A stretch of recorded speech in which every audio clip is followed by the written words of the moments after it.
What's up, y'all? This is Rain Coleman. I am a contemporary romance writer, and this is TV Talk.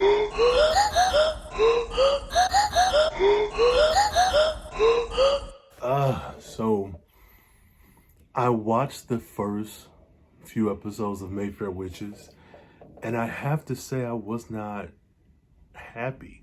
So, taking a step back, Interview with the Vampire, I watched it. It was not without its faults. And at the beginning, maybe the first two episodes or so, I had my concerns. They won me over. Still not a perfect show, as like what show is. And I learned to love these characters. I fell for them. I fell for the story.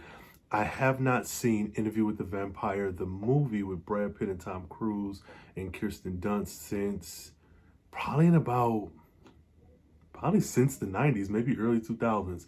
And so my memory of the show or of the events in the movie were like non-existent. So the show to me was truly like a first glimpse back into this series. And I enjoyed it. Again, I gave it some pushback. I was all over TikTok talking about mess, but I liked it. I think they did a good job. Race bending Louis to be a black man and then dealing with the racial and queer issues of the day in the early 1900s, especially with the interracial relationship, was very interesting. The grace and the goodwill built up from Interview with the Vampire, AMC's 2022 series, carried me into Mayfair Witches. And it looked like an interesting show. I enjoyed the first episode. I went into it with a clear mind, like whatever they give me is what they give me. It wasn't without its faults. I think my biggest issue for most of the episode was like everyone was gaslighting Rowan. Rowan knew that there was something wrong and all this bad stuff was happening, and yet nobody felt the need to give her more information. I was even shouting at the screen like, tell this woman what's happening. So I was with Rowan there. And then even her interactions with Max made me feel kind of weird, because it's like, if someone tells you they only want a physical relationship and you agree to that, you don't then get to judge them or try to guilt them into or make them feel bad for their choices when they set the parameters for this relationship. She set the boundaries. So you pressing her for something more is like, bro, you can ask, hey, I'd be interested in X, Y, and Z. And when she says, no, that's not what I want, back up. Like, leave her alone, move around, and do something else. So the first episode really did get me interested in Rowan and wanting to know more about her and how all this story was going to unfold. And that's that. That was it. When I watched episode 2, I was like, okay, this is getting a little bit better. The characters are kind of all over the place. For me, consuming media, it is very important that stories are being told, and they're being told with the correct audience in mind. And I personally felt like, because I'm not 100% familiar with Anne Rice's books, and I'm getting her stories through the reinterpretations through shows and movies, I'm giving it more grace than I would, because I don't know what her intended thoughts were. But this, I can't. So there are 4 black characters in the first 4 episodes. One being the mom, who's the adoptive mom of Rowan. Spoiler alert, she ends up dead at the end of the first episode. You have Cyprian, who is the magical guardian, magical police protector, bodyguard for Rowan, which even his role for me was a bit of a slippery slope. Then you have his sister Odette, who pops up for, in the first 4 episodes, she pops up for like maybe 3 minutes worth of screen time. Her whole purpose is to be the pregnant black woman who gets reprimanded and yelled at by Rowan. And I was like, okay, sure. And even race aside, if this was just any pregnant woman, the decision to be a surrogate mother, I don't have a uterus, I'm not a woman, I'm not going to speak to specifics outside of the generalization of like, when a woman is pregnant, like, the questions need to be mitigated. Like, there has to be something in your brain that says, oh, she's pregnant, we've both acknowledged she's pregnant, oh, you're beautiful, when do you do? Just the regular run-of-the-mill questions. This interrogation of, this child is going to miss you and love you and have a connection, pretty much like chastising this woman who you just met in her family's home, a home you have no connection to, and you're giving her hell about her body. I was like, bro, this, there's not enough grief and mourning in the world that is going to have me accept that you are coming into this woman's home, because it's more her home than it is yours, and chastising her about a decision that she's making that you have no idea about what's going on. I was like, and I'm supposed to be rooting for Rowan? Bruh, no. Then we get Delphine. Delphine is the, I'm going to assume, caretaker slash maid, maybe housekeeper of the Mayfair Manor, specifically for Deidre, who is Rowan's mother. Deidre has been in a medically catatonic state for quite some time, and this has been done at the hand of her aunt to keep her kind of docile, moldable, to trap in Lasher, who is this big looming demonic force who is attaching himself to some of the Mayfair women. She even mentioned that he came to her when she was 8 years old. This is Aunt, I think it's Colette. I think that's her name. But he came to her when she was 8 years old. And so one thing about this series, putting a pin in all that, this series is kind of weird to me. Because when I watched the first episode and I saw Deidre as a young girl, I think she was 17, confessing her confessions to the priest or whatnot, and then leaving the schoolyard and going back home and talking about Lasher and being him and his and whatnot, it felt like what you would see on television with like the young girl next door falling for the bad boy, and then like against their parents' best wishes, they're still finding a way to get together and run away together. That's what it felt like. But it was creepy because Lasher is definitely in his 40s. And you ultimately come to find out that he is this demonic force. I'm not sure what his actual classification is, but having him be this entity that can be anyone and everyone and whatnot, it's like this grown man. And I think they're maybe trying to play not fast and loose. I feel like they're trying to not focus so much on that aspect, but like, she's 17. He is an adult demon. He's like grown. And so for him to also have came to Aunt Colette, I think that's her name, I may be getting it wrong, as an 8-year-old girl, it's like, what are we doing? So his sale is that he is an entity that will be bound to the woman Mayfair witch who accepts him. And there's a lot going on there that I felt like was weird. So if this is what was going on in the books, I get like dark romance and like subverting expectations and doing things that are against the norm and pushing the envelope, but this felt weird. And perhaps it's me. I don't think it is, but perhaps it's me, and I'm like, well, maybe I just don't get it, or maybe this just isn't for me. And I think that's the case.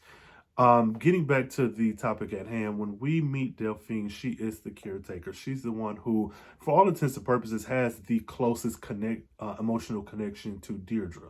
It later comes out that she essentially kind of raised Deirdre like that. She's the person who Deirdre ran to as a kid. She's the one who got the love and expression and all that good stuff.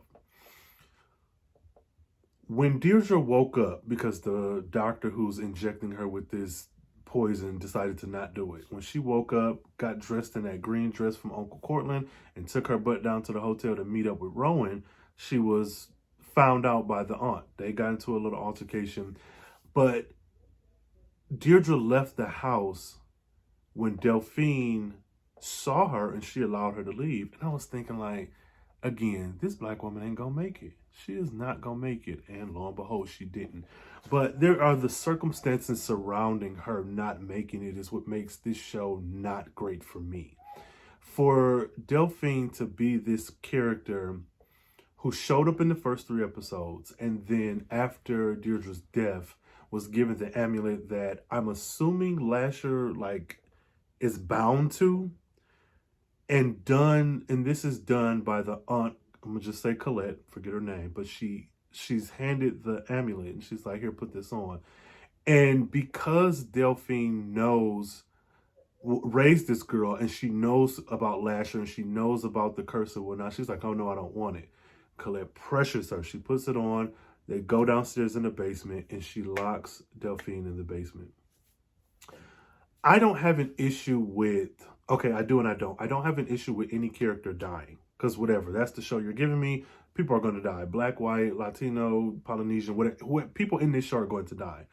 But I guess this is the way in which it was handled. This was done very poorly. Lasher is already lost Deirdre. He's upset. He is inhabiting the amulet, which is now on Delphine, done by Auntie, who specifically and intentionally did this to bond him to Delphine. Before she does this, she says to another lady, who I assume was either another lady who was just a white maid, or she was a family member. I don't know. And they discussed it, and she's like, I'm going to bond him to someone else. I'm thinking there's so many other people in the show you could bond him to, but you do it to her? And is it to punish her for Deirdre leaving? Because, like, who's to say she was even there? I digress. The issue I have is that now, minutes before killing her or sending her to kill herself, the show, gives me this entire info dump about the Delphine character randomly out of the mouth of the aunt. This isn't even coming from Delphine. She's not. So what's said verbatim is, you've been with us a long time. When you first got with us, you were married, and that man was no good for you. And you've been with us all this time, and you were the person who Deirdre ran to when she was a kid. We didn't even get Delphine saying this about herself. Like, oh, I'm so sorry that Deirdre is gone. I loved her. When she was a kid, she used to come and run in my arms. I was a safe place for her. She was a safe place for me.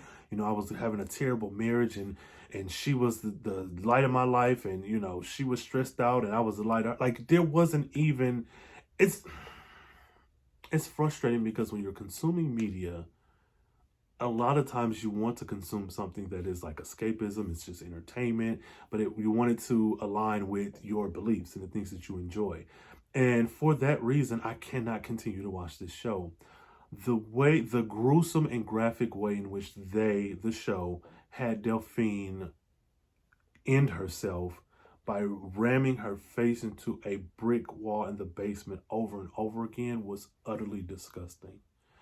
And I say that because there was an attempt that Deirdre made to end her life, I think in episode 1. And it was to just, jump off of the balcony, which I'm not saying that is so much better, but that is something that you could have shot, you could have cut away, it would have been cleanly done, and you could deal with the ramifications later. That's not what happened here. You gave this very gruesome, and we're seeing it. And so it leads me to question, who is this show for? Because it's not for me. I know that now. And then, like, even if she was going to end herself that way, to have the camera linger on this, it's like, I don't know. I just think the optics are very bad. Add to that, after the aunt and the other lady, who I don't know if it's a maid or if it's a family member, goes into the basement to check on Delphine, she's laying in a pool of blood, and her head is like non-existent. And what does the aunt do? She digs into the area where her neck would be to search for the amulet. It's like, oh, the amulet isn't here. Okay, so are we going to address that Delphine is no longer in the land of the living? Are we going to reach out to her family? Does she have family? Or did we bring up that very terrible husband she had so you could allude to the fact that she had no one but him? It's like they didn't even, I don't know. I know that I love supernatural stuff. I love true crime. I love mysteries. I love the paranormal. I like consuming that sort of media. And it's not lost on me that there's bound to be some casualties. But it's also not lost on me that I can consume what I want to consume. And I'm not forced to watch anything. And the interview with the vampire really set me up to be more open and welcoming to this show. But looking at the way in which things are handled here and not even addressed, I can't in good faith continue watching Mayfair Witches. It's like you only have barely 4 black folks on the cast. And let's be clear, I'm not saying that every single program on television and movies need to have all these black people present. But when you've gone the mile of actually putting them on screen, worry about the optics. Like, there's no way I would take a marginalized person in a property and they're like one of one, and not maybe have someone from that community look over this to make sure, hey, am I getting this right? Is this wrong? Is there anything culturally insensitive? If I were to quote unquote maybe kill off this character, how would that appear? I just feel like there's certain things that you should already know, but clearly that's not the case. And that being said, I will no longer continue to watch this show.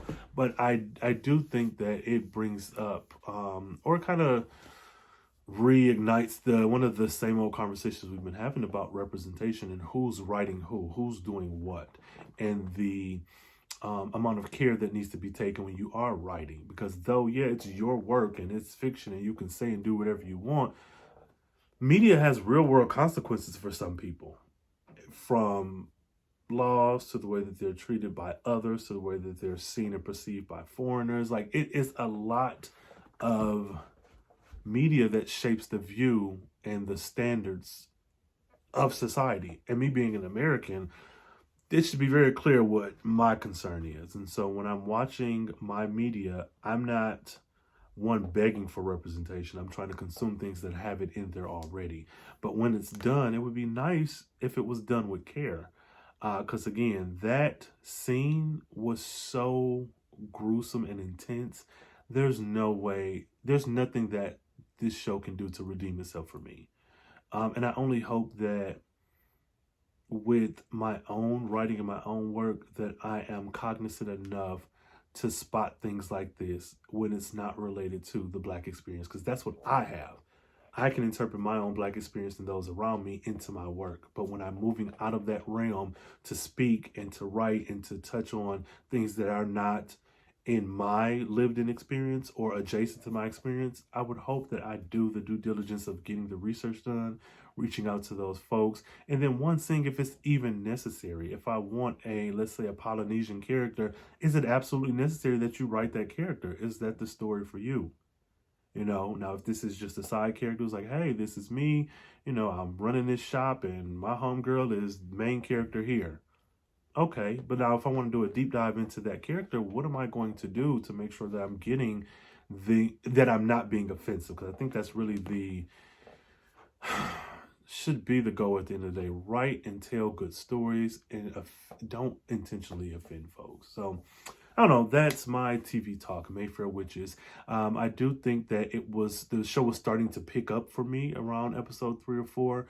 Still not without its flaws, but not many pieces of art are, because again, that's subjective. But if you are watching Mayfair Witches, kudos to you. I will not be continuing, and I'm hoping that I can take this shock, awe, frustration, disgust that I had from this show and incorporate that into my own writing experience so that I do my best to minimize any type of reaction that others may have, that similar reaction to my own work. But this has been TV Talk. And so please be sure to check out the other TV Talks that I have in this series. Mainly the interview with the vampire one. I may go and do something maybe a little bit longer addressing that, but thank you all for tuning in, and be looking out for the next vlog, video, or TV movie talk. I'm Rayne Coleman. Thank you.